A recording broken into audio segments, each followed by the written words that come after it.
everyone, I'm Clem and welcome back to my channel. Today I'm going to be sharing with you my thoughts on the different books I've read in January. So if you've watched my TBR for January, you'll be happy to know that I've actually read all the books on my TBR, and I think we can say yay me, because I never thought I was going to do it. I know it was only like 5 books, but still I didn't really wanted to read this month, and with work I was so overwhelmed, like I had no time for me. So I'm really happy that I managed to read the 5 books. I mean, I managed to read 4.5 because I'm going to explain why in a moment. But yeah, I'm really happy with everything I've read. I've read books that I wanted to read for a long time. So once again, yay me. And I'm going to show you the different books I've read this month. So the first book I've read this month was The Princess Sells Herself in This One by Amanda Lovelace. So if you don't know what this book is, it is actually a collection of poems written by Amanda Lovelace, and it's part of the collection Women Are Some Kind of Magic. I think it's part of this collection. Yeah, and so I had already read this book 2 years ago and I completely loved it. I still loved it this time, but I decided to reread it because in October I feel like I bought a box set with the 2 other collection of poems that she wrote for this collection. So I wanted to reread this one in order to be able to read the last 2. I'm not sure you actually need to read this one or any other if you want to read one. Like if you want to read the second one, I think you can read it because it has like nothing to do. I think it's just themes, like general themes, I think. But I'm not sure, so don't quote me on that. I think I gave it this book 5 out of 5 stars because it still gave me a lot of feels. I was heartbroken, but at the same time I felt empowered with some poems. If you haven't tried to read Amanda Lovelace poems yet, please do. I'm sure you're going to love it. It is really amazing. So actually, last month I wanted to start the month and the year with a completely different book because I wanted to start with Pax by Sarah Pennypacker. And actually, I started reading in one night, but I was with my boyfriend and I just read 1 page and I felt like I was going to cry really bad with this book, but I told myself, no, I'm not going to read this now because there is my boyfriend and I want to cry. And also because I don't want to start the year with a very sad book. And I finally read it, and let me tell you, it was actually very sad. So in this book, you're following Peter, and Peter is a young boy. He's like 12 years old, and he has this very special friend. His best friend is actually a fox, and his name is Pax. And so at the beginning of the book, Peter is forced by his father to abandon Pax in the forest because of the war, and because Peter is no longer living with his parents but with his grandfather, and his father doesn't want to impose Pax to the grandfather, so he forces Peter to abandon Pax. And from then you're going to see the story of what happens to Peter and what happens to Pax. So you have chapters where you're following Peter and chapters where you're following Pax. It was really heartbreaking because the way Peter is abandoning Pax is really heartbreaking. Like I cried. I don't know why. Like it was so sad. And moreover, foxes are my favorite animal, so I think I was even more like, I don't know, it touched me even more. The ending was also so sad, and in my head I knew there were only 2 ways for this book to end, and it actually ended one of the ways I thought it was going to end. It broke my heart. I cried like a baby. It was still really beautiful and really whimsical because it made me really realize, I mean, I knew it, but how much humans impact nature and impact the life of animals.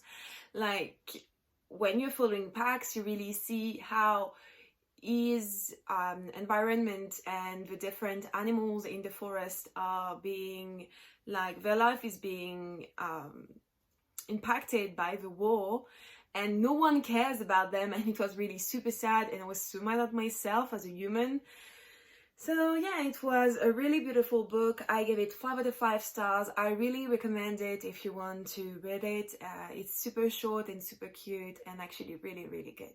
This month I listened to The Love Curse of Melody McIntyre, and right now I just forgot the name of the author, but you have it here on the cover. So I listened to this month and I really enjoyed it. This book came out last year and it was one of my most anticipated releases for last year. So I was really happy to see that it was on script because I was going to be able to read it. So in this book you're following Melody, and Melody is a junior in high school. Yes, she's a junior, and she's the stage manager for the different plays and musical in a high school.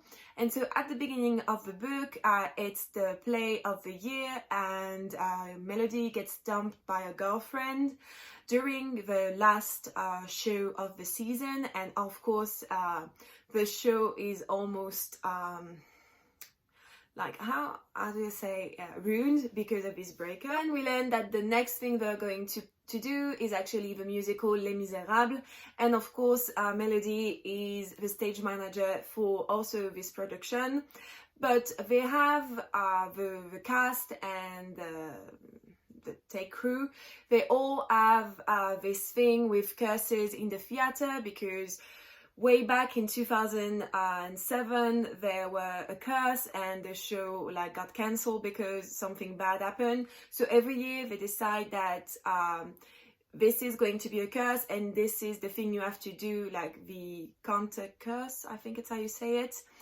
And this year they decide that maybe the curse has something to do with the fact that at every show there's been, since Melody is here, there has been a problem and Melody has been dating someone.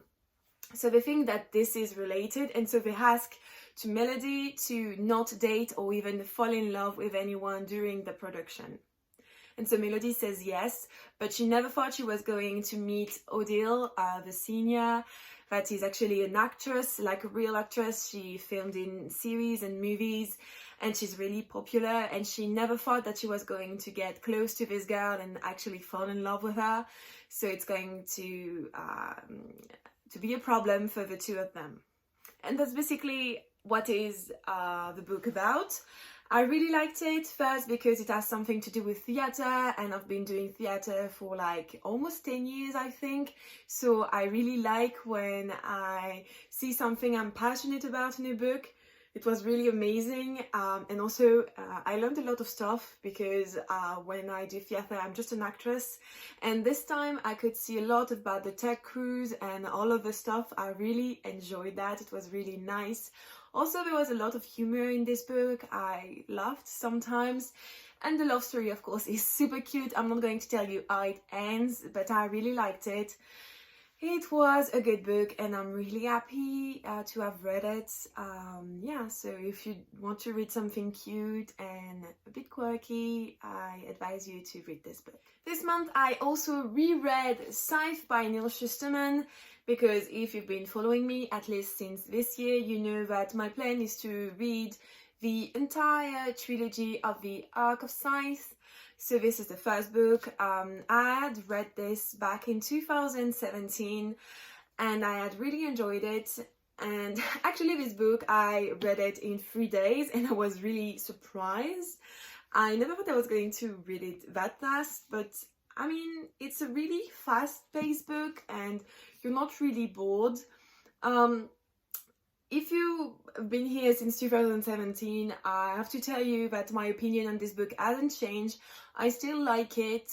I had less question this time, but I think it's because I knew other words and I knew most of the main like plot points, so I wasn't as lost as I was when I first read it. Still really good. I started reading the second one I can't wait to see where the story is going to go. So yeah, I'm really happy that I decided to reread this book and to continue the series because I'm sure I'm going to love it. And so the last book on this wrap-up is actually a book that I haven't finished yet, but I'm still going to include it in my wrap-up for this month because I've read half of it, and I mean, I'm going to finish it in February. So I can put it wherever I want, and I mean, it's my channel and it's my reading challenge, so I can do whatever the hell I want. And this book is Kingsbane by Claire. This is the second book in the Imperium trilogy. The first book was Furyborn that I read last year and I finished in December. So when I had the opportunity to read it in January, just after finishing Furyborn, I jumped on it because I didn't want to like wait too long, like, and I would have forgotten most of what was the story about, the characters, and a lot of plot point. I can't say this. Plot point that would have been important for the next book. So I decided to read it in January. And actually, it's not as good as the first one, and that's why I've been struggling with finishing it in January, because it is really, really slow. Like, the first one ended with 2 main events, and here the second one, it's like super slow, nothing's happening. I had to wait like page 250 or even 300 for something to finally happen. And I was like, thank you, finally some action and something that's actually interesting. And I mean, I can already feel that this book is like a setup for the final book in the trilogy, but still, give us something. Like, I need to be entertained, I need to care about the characters, and I need for them to do something actually, and not just sit around and say, oh, there's a war coming, we should do something. And this is like that for 200 pages. The characters are dumb. They're doing dumb choices. And I'm like, can you please not be stupid like that and actually think before you do something and talk with each other? Like, communication is important. And I was so mad, so mad. So I still need to finish it. I think I will not talk about this book in February. So that will be my final thoughts, like the only thoughts like from me that you will get about this book. So yeah, everyone, that's it. So that's it for today. I hope you enjoyed this wrap up. If you did, don't forget to like and to subscribe to my channel. Also, if you want to tell me something in the comments, you can. I would love to know what was your favorite book you read in January, because we can talk about it. And I will see you next time, I guess. Bye!